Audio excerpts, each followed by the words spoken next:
Zidane en colère après ses joueurs, le PSG sur les frères Hernandez, la 28e journée de Liga et l'OM qui fixe le prix de ses joueurs. C'est parti pour le journal Made in Foot du 15 juin. Et on entame cette édition en Espagne avec le retour du Real Madrid en Liga. Après 3 mois de pause, les Merengues se sont imposés 3-1 face à Eibar. Les hommes de Zizou ont fait le job en première mi-temps avec des buts de Kroos, Ramos et Marcelo. Eden Hazard, qui n'avait pas foulé les pelouses espagnoles depuis février, s'est montré plutôt convaincant et Thibaut Courtois de son côté a été décisif. Le Real s'est néanmoins nettement relâché en seconde période, ce qui n'a pas du tout plu à Zinedine Zidane comme le rapporte Marca. Pour sa 200e sur le banc merengue, Zizou a en effet poussé une gueulante à la fin du match, énervé par la passivité de ses joueurs lors du deuxième acte. Derrière, le voisin madrilène piétine, l'Atlético a en effet concédé le nul un partout face à l'Athletic Bilbao. 13e nul donc en 28 journées pour les Colchoneros qui sont 6e de Liga, mais néanmoins toujours dans la course pour le podium et la Ligue des Champions, à 4 points de Séville qui est 3e. Et on tourne cette page Liga avec le Barça toujours en phase Messi comme titre Sport ce matin. Pour son retour, l'Argentin a inscrit un but et délivré 2 passes décisives dans la victoire 4-0 de son équipe face à Majorque, et Messi est devenu le seul joueur de Liga à avoir inscrit plus de 20 buts pendant 12 saisons consécutives.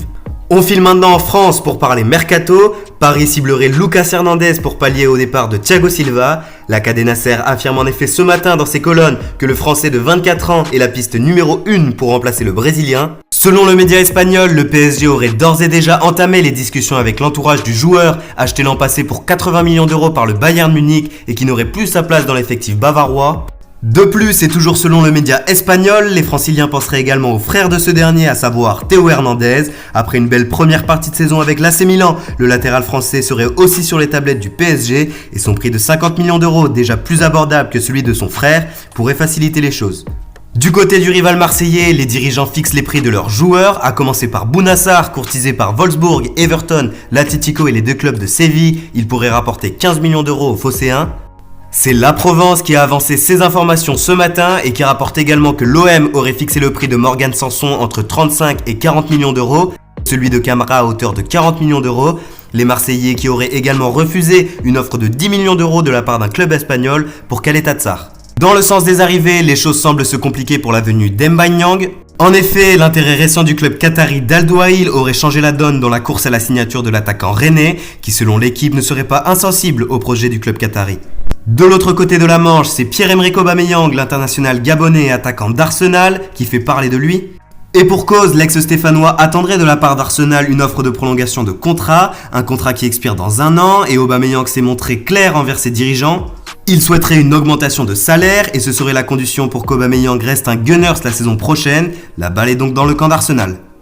Dans le sens des arrivées, Arsenal aurait une longueur d'avance dans le dossier d'Ayot Upamecano, le joueur de Leipzig qui serait courtisé par Manchester United, Manchester City, le Bayern Munich et l'AC Milan.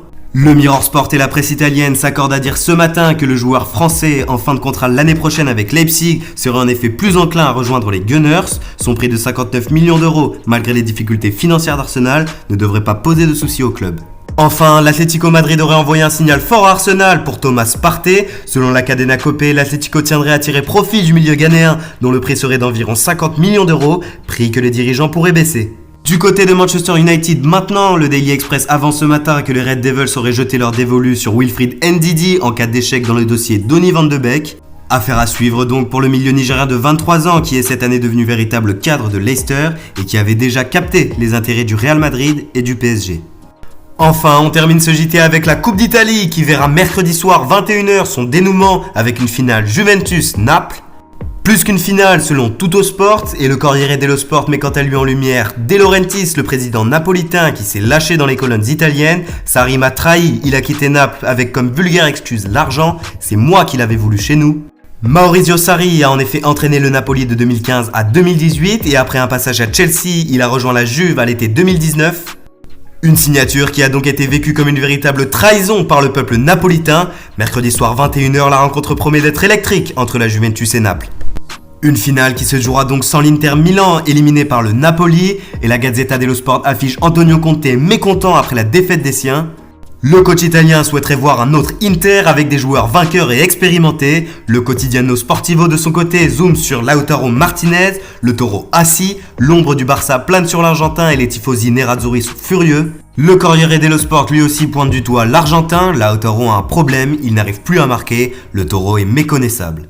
Merci à tous de nous avoir suivis, n'hésitez pas à vous abonner, commenter, liker la vidéo et on se retrouve demain pour un nouveau JT Made in Foot.